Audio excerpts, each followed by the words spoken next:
Hello, and welcome back to another episode of Crush Cravings Before Diabetes Crushes You. I'm Karen Sammer, I'm your host, and I'm a National Board Certified Health and Wellness Coach.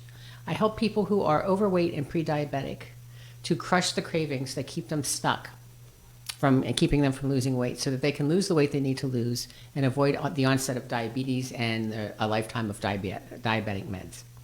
And today, what I'd like to talk to you about is stress-induced diabetes. First of all, did you even know that stress can cause you to develop diabetes? That is something, as I've been doing all of this research and working in this area, it was quite a surprise to me that this was actually a situation that people find themselves in. So let's just dig in a little bit. First of all, stress causes a whole host of problems in your life. It can cause cardiovascular disease.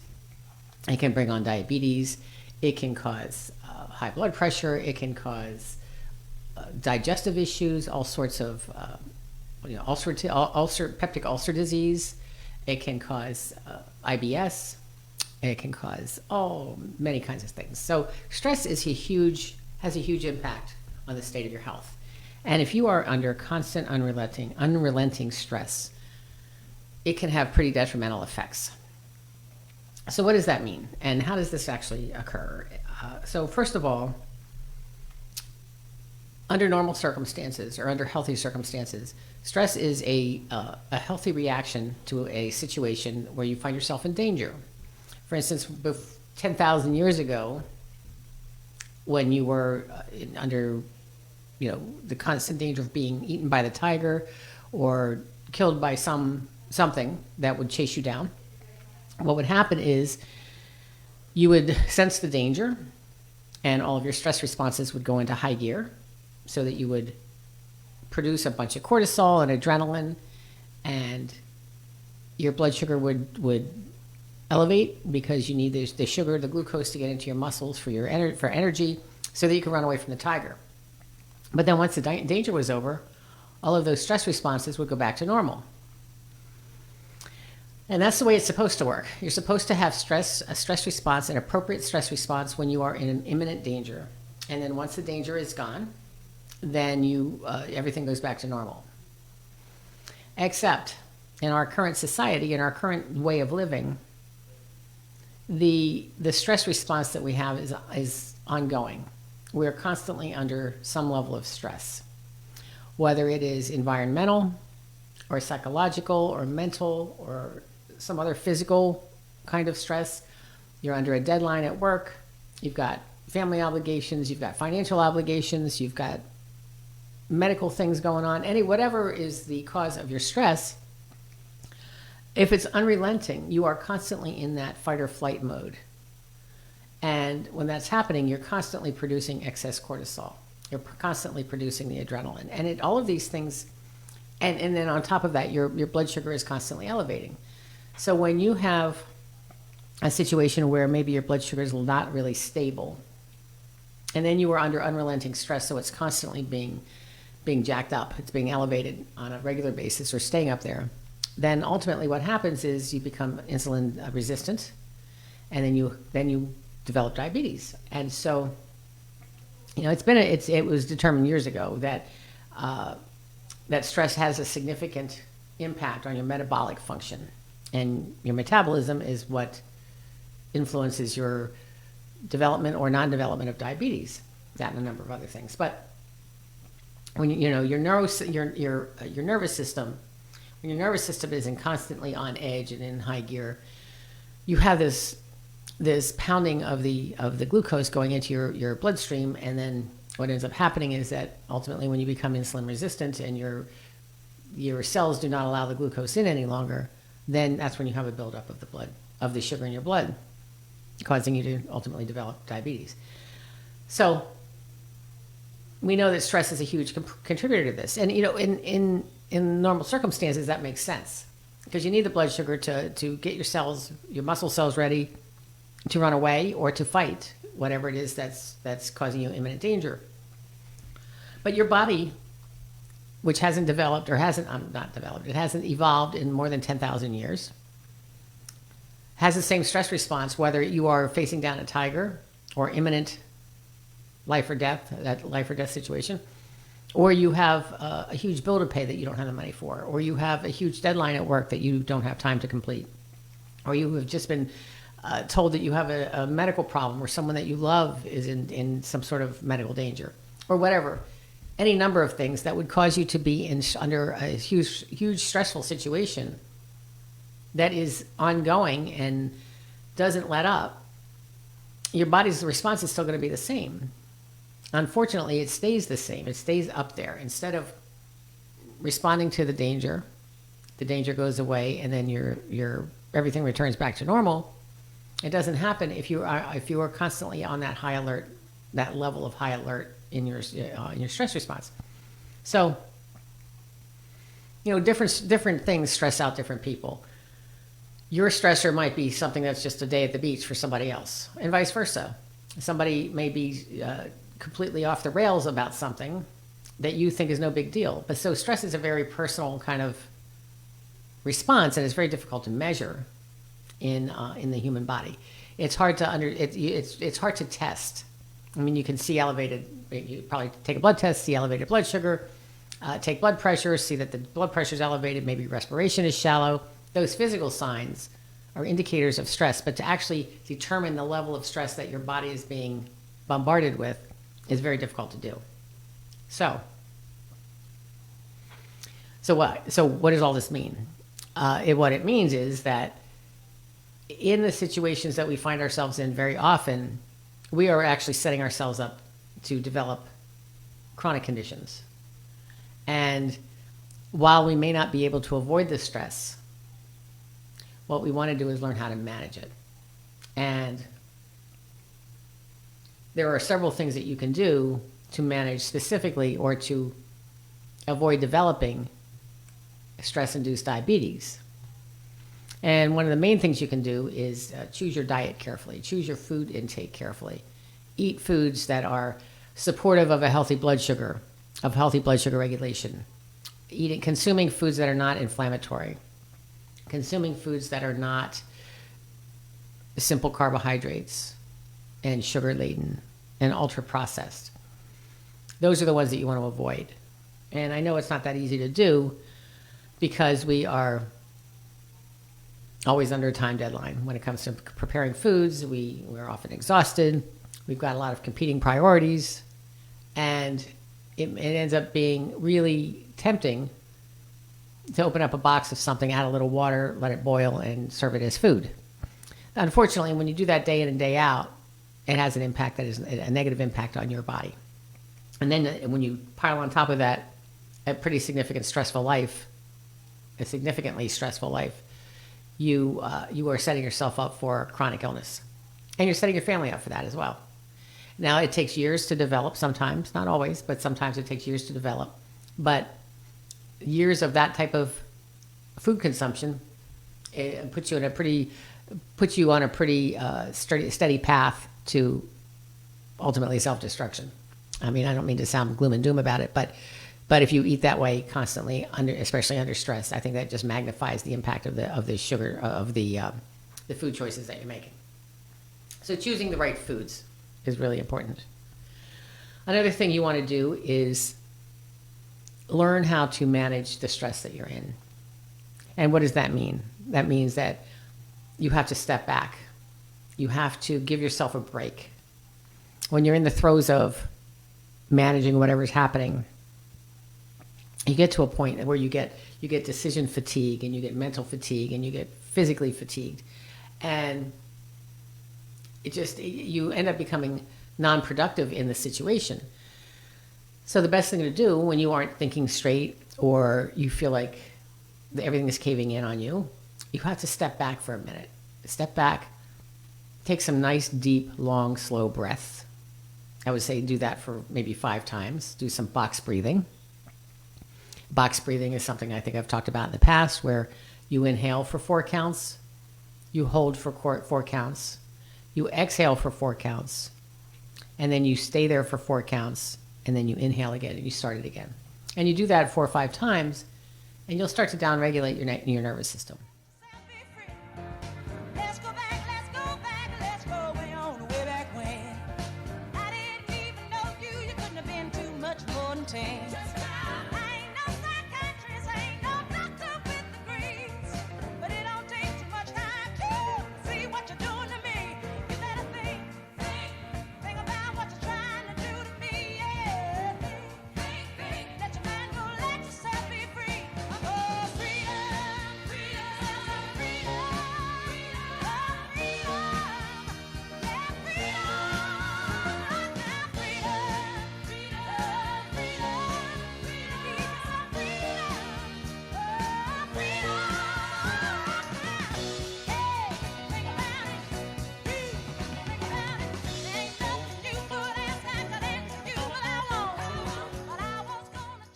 And they should be deliberate, slow, long, deep breaths. And the more deliberate you can be about that, the more effective it will be. So that's one way. Another way is just get up and move. Move your body. I mean, if you don't have time to go out and take a walk, just get up and shake. You know, shake your arms, shake your legs, maybe dance at your desk or whatever, wherever you are. Do a little, just move your body, get your blood circulating, get your lymphatic fluid circulating. And just move your body so that your muscles get a little bit of movement in them. And it helps to shake off the cobwebs a little bit when you're trying to think too hard and it's not working out so well. It also helps you to just get a little bit more alert.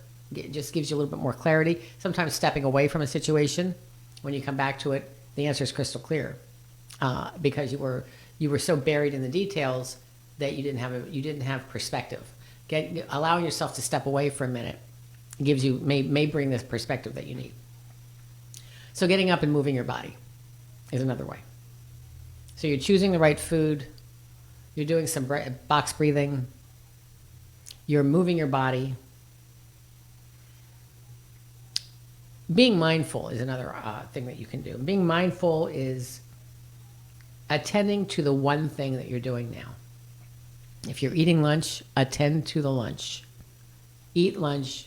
Be mindful of what you're putting into your mouth. Be mindful of the way it tastes, the way it feels, the way it smells. All of the things, just be mindful of what's happening in the moment. Don't future cast or future trip, as Gabby Bernstein says. Don't be future tripping. Don't be ruminating about what has happened, because you can't undo it. You can't unring that bell. So just stay in the moment, in the present. And be mindful of what you're doing in this moment. And don't think about what the next 15 things are that you have to do. So being mindful. Also, being grateful. Expressing gratitude for the things in your life. The things that you have, even for the situation you find yourself in. If it's a stressful situation at work, sometimes it's hard to figure out what you can be grateful for. But how about being grateful for the fact that you have a job? Be grateful that someone entrusted you with this particular function because they knew that you could do it. Be grateful that you have the means to buy yourself a meal. Be grateful that you have a place to live. Be grateful that you have a car to drive, that you have people in your life who love you and who you love. And even when it's difficult to find something, there's always something you can be grateful for. But when you start to express gratitude for what you have, more things to be grateful for become evident in your life. They were probably always there, but if you took them for granted or did not feel like they were particularly beneficial to you, then you may not have even noticed them. But the way our reticular activating system works is if we see nothing but bad things, if we perceive the world as nothing but negative and bad and scary and dangerous, then you're going to find the evidence to support that, because your reticular activating system, that's your filtering system, will find all of the messages that validate your opinion or validate your position or validate your perspective. On the other hand, if you think about the things that you could be grateful for and that you're happy with or that are good in your life, and you focus on those, your RAS, your reticular activating system, will again validate that perspective and will show you more things that make your life good, that make you happy about being in the situation that you're in. So expressing gratitude and finding the positives in your life, however difficult that is. And I'm not talking about toxic positivity where everything is all sunshine and rainbows. That isn't the case. Nobody's life is all sunshine and rainbows, regardless of what you see on social media. You only see you see the sizzle reel. You don't see the bloopers. So it is unrealistic to think that everything's always going to be wonderful and to look at the world through rose-colored glasses. You miss opportunities for development that way. You miss opportunities to make yourself better. You miss a lot of opportunities if you're just looking at the world as being all rosy and beautiful. You miss opportunities for you to help people, which is another thing that you can do to help alleviate your own stress, is to step outside of yourself and see if there's somebody that you can help. There's always somebody who has it worse than you. There's always somebody who needs immediate help. And maybe you can spare 5 minutes to help somebody out of a situation. It doesn't have to be anything major. Just an altruistic kind of approach where you are not benefiting yourself necessarily, you're benefiting somebody else. And when you do that, you start to feel good about yourself, and that can help to downregulate your nervous system. So, having a helpful approach to life, having a grateful outlook, looking for the positives in things, being mindful in the situation that you're finding yourself in, box breathing, moving your body, eating the right foods, and getting plenty of sleep. One of the biggest stressors on our body is a lack of sleep. We are a sleep-deprived society because of many reasons, whether it is competing priorities, whether it is you're staying up too late watching TV because there's so many things that you want to see on television, whether it is you get stuck in a rabbit hole of going into social media or being inundated with news, often bad news, being information bombarded, just like being an information overload, or just doing things that are causing you not to be able to sleep or causing you to not start to go to sleep. One of the things that you need to do in order to have a decent sleep hygiene is to shut your blue screen emitter or your blue light emitters off an hour before bed. That's computers, that's phones, that's iPads, that's TVs, that's all of the things that emit blue rays, blue light, because the blue light makes your body think it's daytime, and it interrupts your melatonin production, which is the hormone that you need to go to sleep. So when your melatonin production is interrupted, it causes you to have interrupted sleep. It causes you to be unable to get to sleep, unable to have a deep restful sleep. And all of these things contribute to the stress on your body.